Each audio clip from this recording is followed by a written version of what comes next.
Captain Sarah Chen's hands trembled as she adjusted the external camera feeds on the International Space Station. What had begun as routine orbital photography had transformed into humanity's first documentation of extraterrestrial contact. "Houston, please confirm you're seeing this," she whispered, her voice barely audible over the suddenly frantic chatter of mission control. The tear in space had appeared without warning, a wound in reality that parted like dark water to reveal something impossible. The Draveri vessels emerged one by one, biomechanical leviathans that defied human engineering principles. Their hulls pulsed with internal light, surfaces shifting and reconfiguring as if the ships themselves were alive.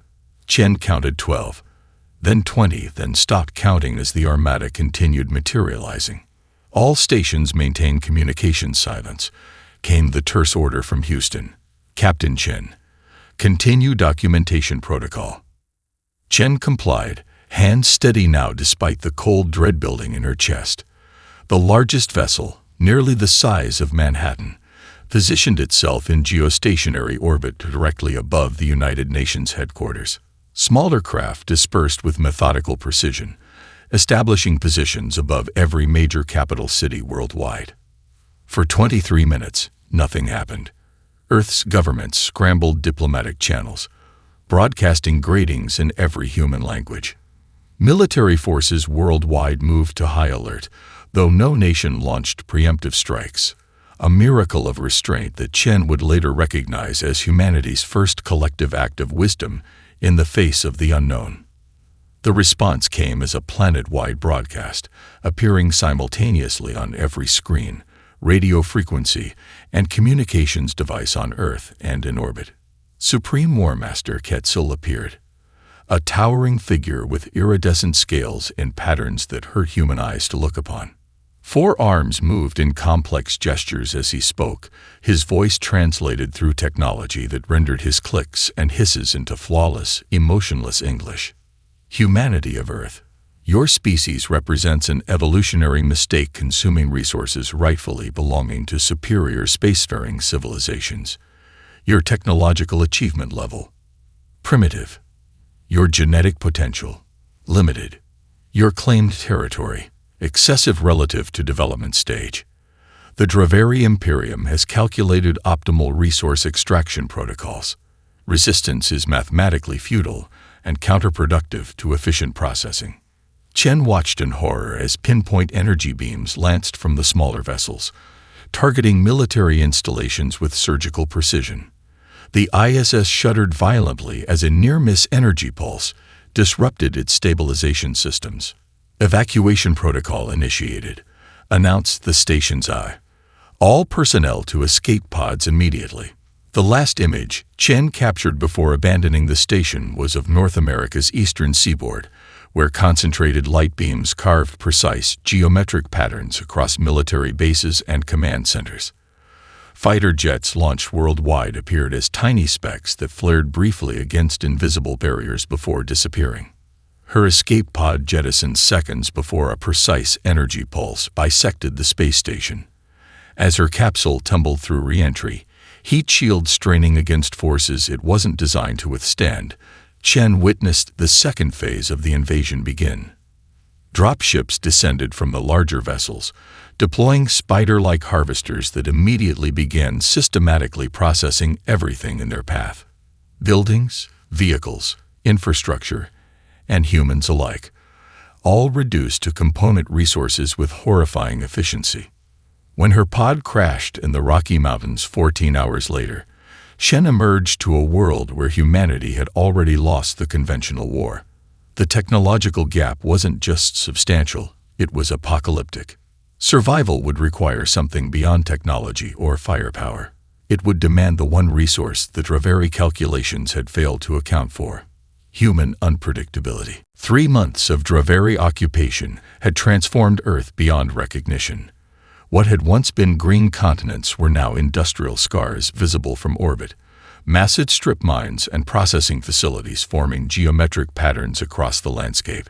The aliens worked with ruthless efficiency, their biomechanical harvesters operating day and night under skies permanently darkened by particulate clouds from their resource extraction. Captain Sarah Chen touched the fresh scar that bisected her left cheek as she observed the Draveri outpost through salvaged military binoculars. Her face had healed, but Earth never would, not completely. The observation ridge overlooked what had once been Santiago, now a massive alien processing hub where spider-like harvesters fed raw materials into impossibly tall structures that pulsed with the same sickly bioluminescence as their ships. "They've increased security since last week," whispered Lieutenant Cardoso, her guide through the treacherous Andean passages. Another patrol route added. 17-minute rotation. Chen nodded, memorizing the patterns. For 12 weeks, she had trekked across devastated North America, connecting scattered resistance cells and gathering intelligence. Her IS training had proven unexpectedly valuable. The spatial awareness and system analysis skills translated well to guerrilla reconnaissance. The hidden resistance base lay another 8 kilometers deeper into the mountains. A former mining complex expanded into a subterranean fortress housing nearly 300 survivors from 17 nations. The journey from the observation point took 3 hours through tunnels designed to collapse at strategic points if discovered. Commander Elena Reyes waited at the final security checkpoint, her once immaculate military uniform now a patchwork of repairs. The legendary tactical officer had aged decades in months, silver streaking her black hair and deep lines etching her face. Yet her eyes burned with an intensity Chen recognized immediately, the look of someone who had nothing left to lose. "Captain Chen," Reyes said, extending her hand. "Your reconnaissance from Toronto proved accurate. The extraction team recovered 6 more families." Chen nodded. "The Draveri are creatures of pattern. Once you understand their patrol algorithms, they become predictable." Later, in the command center, a repurposed mining office crammed with salvaged equipment, Reyes revealed why Chen had been summoned specifically. A weather-beaten tablet displayed grainy footage of a Draveri processing facility where something had gone wrong. The alien machinery sputtered and briefly failed during an atmospheric electrical storm. "Dr. Tanaka needs to see you," Reyes said simply. The laboratory was a flooded subway tunnel 30 meters below the main complex. Japanese physicist Haruki Tanaka had transformed the abandoned maintenance shaft into a workshop where captured Draveri technology lay dissected under improvised examination equipment. The scientist, gaunt and hollow-eyed from lack of sleep, hardly looked up when Chen entered. "The ISS officer," he said, fingers dancing across alien components. "You witnessed the initial tear in spacetime. I need every detail." Before Chen could respond, the laboratory's jury-rigged power system fluctuated, causing the alien artifacts to emit a brief, high-pitched whine. Tanaka froze, then frantically adjusted a monitoring device. His eyes widened as patterns appeared on the screen. "There," he exclaimed. "During power fluctuations, their technology emits quantum radiation patterns that temporarily disrupt their operational matrix." Chen leaned closer. "Can we weaponize this?" Theoretically. Tanaka's eyes gleamed with the first hope Chen had seen since the invasion. "But I need more intact Draveri technology, specifically their communication nodes." That evening, Commander Reyes authorized Operation Mosquito, a precision raid on an isolated Draveri research outpost identified in Chen's reconnaissance. The briefing was brutally honest about the expected casualties, but 26 volunteers stepped forward. Among them was Reyes' second-in-command, Colonel Diaz, who had survived Madrid with her. As Chen checked her salvaged equipment for the night's operation, she caught Reyes staring at a creased photo of her family. Some said the commander had watched them disintegrated during the initial attack. Others claimed she'd been forced to abandon them. No one dared ask. "We move in 4 hours," Reyes said, tucking the photo away. "The Draveri believe we're beaten. Tonight we show them how wrong their calculations are." The aftermath of Operation Mosquito cast a pall over the resistance base. 8 team members had not returned, including Colonel Diaz. Those who survived brought back the precious Draveri technology, but at a cost Commander Reyes visibly struggled to accept. For 4 days after the raid, Dr. Tanaka locked himself in his laboratory, refusing meals and sleeping only when exhaustion overcame him. Captain Chen spent those days cataloging what they'd learned about the enemy's patterns and weaknesses. She'd noticed something crucial during the raid. The Draveri responded with textbook precision to certain threats, but showed remarkable blindness to unconventional approaches. Their tactical algorithms seemed incapable of adapting to human unpredictability. On the 5th day, an explosion rocked the underground complex. Chen raced to the laboratory to find Tanaka standing amid smoke and debris, his face blackened but his eyes alight with triumph. "A quantum entanglement field," he announced, gesturing toward the charred remnants of his equipment. "Their technology operates on principles that shouldn't be possible according to our understanding of physics." Chen stepped carefully through the scattered components. "Can you explain it in terms a space jockey might understand?" Tanaka's smile was weary but genuine. Their devices maintain constant synchronization across a specific frequency spectrum. It's how they coordinate their ships, weapons, and even their environmental systems. And I've found their Achilles heel. He explained that during a power surge, he'd identified a pattern in the quantum radiation emitted by the alien technology, a harmonic that, when disrupted, caused cascading failures across linked systems. "It's like finding the resonant frequency of a wine glass," Tanaka said. "Hit the right note, and everything shatters." That same night, Chen led a smaller team on an even more dangerous mission. While the Draveri focused their forces on securing their damaged research outpost, predictably over-responding to the previous raid, her team infiltrated a lightly guarded command vessel. 2 of her people died disabling the automated defenses, but they successfully extracted a neural data core, a crystalline organ that served as both computer and biological storage device. Most valuable of all, they captured a wounded Draveri officer alive. The alien, sealed in a makeshift containment chamber modified to match its environmental needs, was reluctantly cooperative once it realized the humans could terminate its life support. Through a crude translation algorithm, they learned the Draveri had evolved in the radioactive core of a dying star system, making them virtually invulnerable to radiation and physically superior, but dependent on specific environmental harmonics they'd recreated in their ships and suits. 17 worlds conquered, the alien officer clicked in its strange language. None continued resistance after primary defense systems neutralized. Behavioral algorithm invalid. Commander Rice pressed further. "Why are you so confused by our continued fighting?" The Draveri's 4 eyes blinked in sequence, a gesture they would later learn indicated profound bewilderment. Probability of successful resistance calculated at 0.34%. Continued organization and combat inefficient use of remaining lifespan. Logic dictates surrender and processing. "Humans don't always follow logic," Chen replied. The alien studied her with incomprehension. "Your behavior violates all strategic algorithms." Before they could extract more information, the Draveri officer convulsed and collapsed into itself, a voluntary cellular breakdown that their scientists later determined was the equivalent of ritual suicide. Rice and Chen exchanged glances over the dissolving alien corpse. For the first time since the invasion, a genuine smile crossed the commander's face. "They literally cannot understand why we keep fighting," she said. "That's not just a tactical advantage, it's a strategic one." Chen nodded. "They've conquered 17 worlds, but they've never faced humans before." 6 months into the occupation, Earth's remaining human population existed in 2 states, those in squalid processing zones awaiting resource optimization, and those in the growing underground resistance. The Draveri had settled into predictable occupation patterns, their initial brutality giving way to methodical efficiency.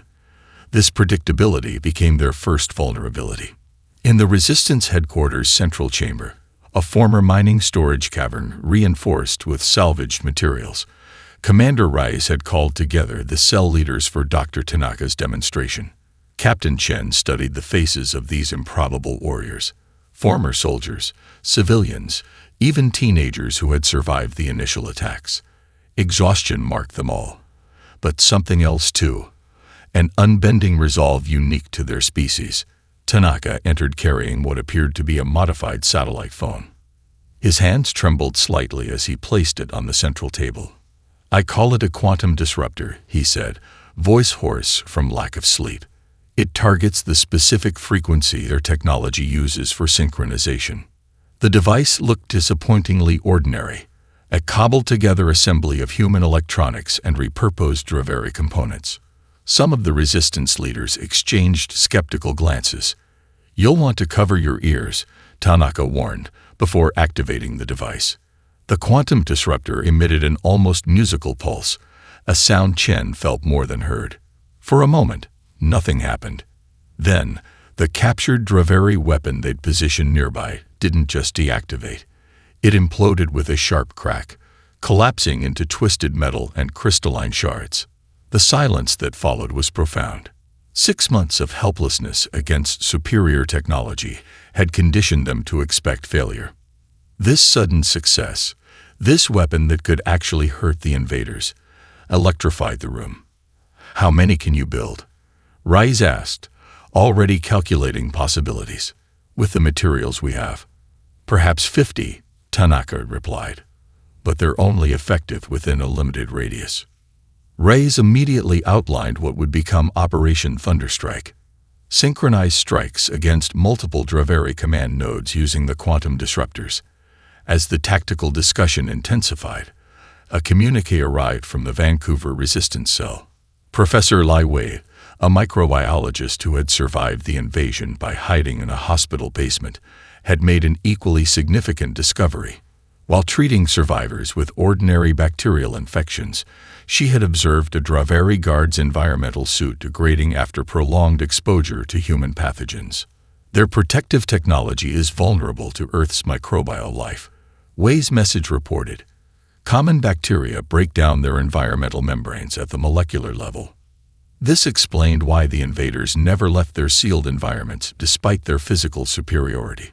Their biology, evolved in the sterile radiation of their home system, had no defense against Earth's microscopic ecosystem.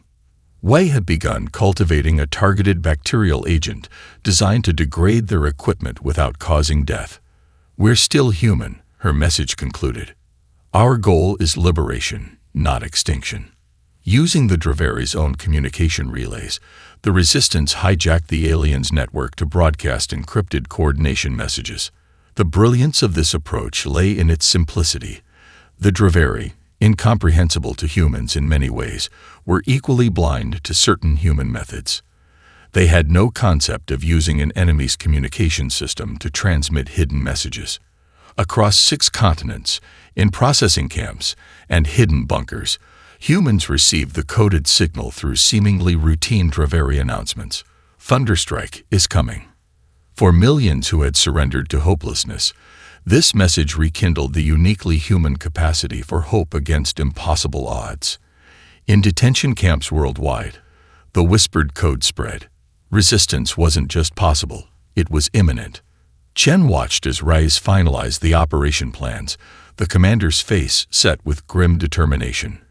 "The Draveri believe this war is over," Rice said. "They're about to learn it's just beginning." Operation Thunderstrike launched during a global atmospheric disturbance.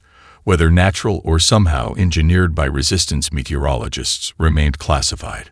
The electrical storms provided ideal cover, interfering with Draveri sensors just enough to give the strike teams their critical advantage. Captain Chen led her team through flooded maintenance tunnels beneath Beijing's convergent facility, water sometimes reaching their chests. Each member carried a quantum disruptor, waterproofed with salvaged materials. 12 synchronized attacks were occurring worldwide.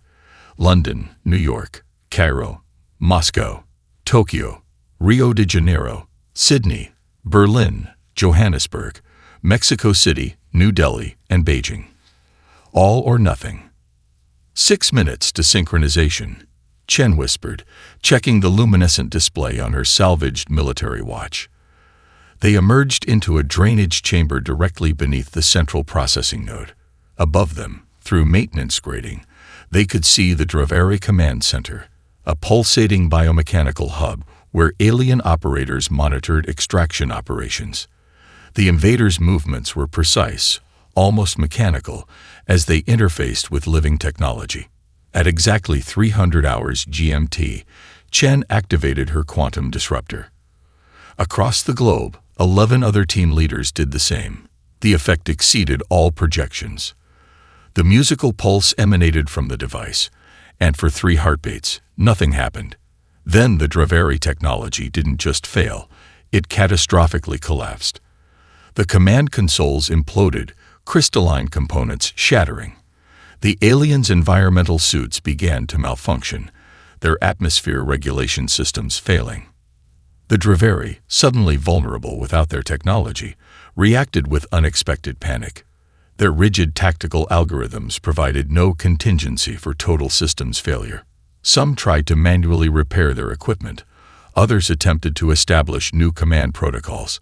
None prepared for direct human assault. Chen's team breached the command center, using simple projectile weapons that required no electronics. The resistance fighters moved with the desperate efficiency of those with nothing left to lose. Chen watched in astonishment as a teenage girl, one of the survivors they'd rescued from a processing camp, took down a Draveri twice her size using a makeshift spear and sheer determination. The Beijing operation secured complete victory in just 23 minutes. As reports filtered in through backup communication systems, the pattern became clear: success across all 12 targets, not a single failure. The psychological impact devastated the invaders more than the tactical loss.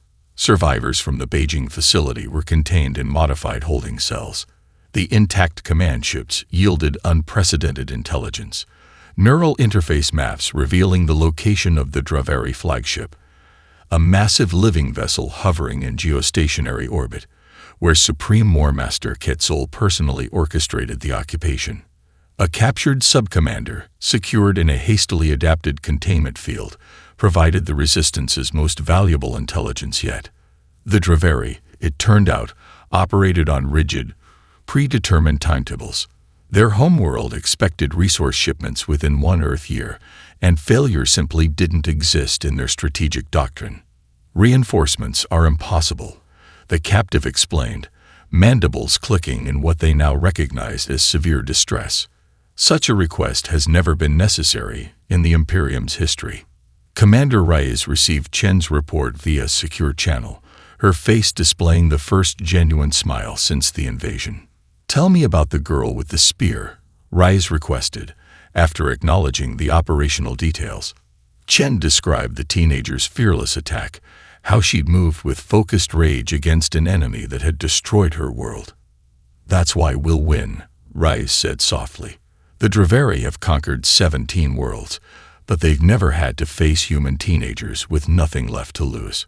As resistance swelled with newly emboldened humans worldwide, Supreme Warmaster Quetzal faced an inconceivable scenario aboard his flagship.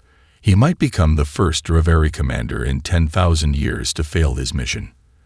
The concept was so alien, so fundamentally unthinkable, that the mechanisms for handling such failure simply didn't exist in their culture. For the first time, the invaders experienced something humans knew intimately: fear of the unknown. Quetzal's response to human resistance reverberated across the planet with unprecedented ferocity. Reserved Draveri battleships descended from high orbit, deploying environmental devastation protocols never before necessary in their conquest history. The aliens had moved beyond tactical suppression to wholesale planetary punishment. Arctic ice shelves collapsed under precision energy beams. The Amazon basin erupted in coordinated firestorms visible from space. Artificial tsunamis engulfed coastal cities that had survived the initial invasion. It was devastation born of something the Draveri had never experienced before: desperation. But humanity had anticipated this reaction. The invaders' psychological profile, assembled from captured data and prisoner interrogation, had revealed a critical weakness: When faced with failure, the Draveri defaulted to overwhelming force rather than strategic reassessment. Professor Lai Wei's bacterial agent deployed through a network of weather control stations captured during Operation Thunderstrike. Disguised in artificial rainfall, microscopic Earth life began invisibly degrading Draveri environmental systems worldwide. The first signs appeared within hours, alien ground forces retreating in confusion as their protective suits deteriorated, their epidermis blistering on contact with Earth's atmosphere. How long will the bacterial agent take to reach full effectiveness? Captain Chen asked over the secure communication link. She had relocated to the Provisional Command Center in the Himalayas after the Beijing operation. 48 hours for maximum saturation, Professor Wei replied, her image flickering on the salvage display. But they'll begin experiencing widespread systems failures within 12. Meanwhile, Commander Reyes had already launched the most audacious phase of the counteroffensive. She personally led a spectacular frontal assault on the primary Draveri processing facility in former Brazil, a diversionary attack involving restored fighter jets, improvised explosives, and thousands of civilians armed with little more than courage and makeshift weapons. The Draveri response was exactly as predicted. Their tactical algorithms, faced with a major threat to their primary extraction facility, committed 80% of their remaining operational forces to crush this Priority 1 insurgency. Diversion successful. Came Reyes' terse communication, casualties heavy but acceptable. Primary objective achieved. With alien attention focused south, Captain Chen led a shadow team of multinational special forces toward a captured Draveri shuttle hidden in the ruins of Shanghai. Using authentication codes extracted from neural implants harvested during Operation Thunderstrike, they bypassed security and launched toward the flagship orbiting above Earth. Simultaneously, Dr. Tanaka's quantum disruption virus, an evolution of his original device, infiltrated the Draveri network through their own communication relays. The virus spread exponentially, causing cascading failures across all alien systems. On 6 continents, humans emerged from hiding, reclaiming territory in coordinated waves as Draveri technology failed around them. At the Vancouver command post, Professor Wei monitored the bacterial agent's progress. Environmental integrity of Draveri systems down to 37% and falling, she reported. They're trying to adapt, but Earth's microbial diversity is overwhelming their countermeasures. The remaining operational Draveri forces found themselves in unprecedented chaos, their technology failing, their environmental protection dissolving, and their infallible strategic algorithms encountering variables they couldn't process. Conventional warfare doctrine had no contingency for an inferior species that refused to accept defeat. Aboard his flagship, Supreme Warmaster Quetzal reached a decision unthinkable in 10 millennia of Draveri conquest. He authorized deployment of extinction-level weaponry, atmosphere scrubbers that would render Earth uninhabitable but preserve its mineral wealth. Initialize biosphere neutralization, he commanded, mandibles clicking with the ceremonial rhythm of final measures. Begin countdown sequence. As the massive devices began to power up in orbit, Chen's infiltration team approached the flagship, their captured shuttle transmitting valid authentication codes. They had 20 minutes to prevent humanity's last stand from becoming Earth's final chapter. The Draveri flagship's interior defied human comprehension.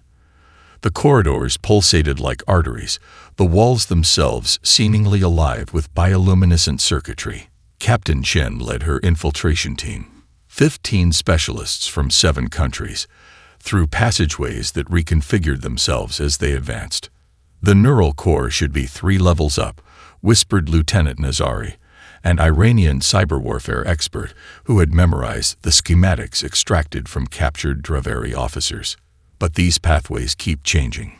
The team had boarded under false authentication codes, but their presence triggered subtle defense responses. The ship itself was rejecting them, like antibodies attacking an infection. Each chamber they passed through became increasingly hostile, the environment shifting to impede their progress. In the 3rd junction chamber, they encountered their first direct resistance. Draveri security drones that emerged from the walls themselves. Major Volkov, their Russian demolitions expert, stepped forward without hesitation.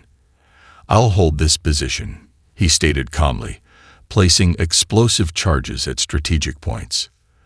"The rest of you, complete the mission." No one suggested alternatives.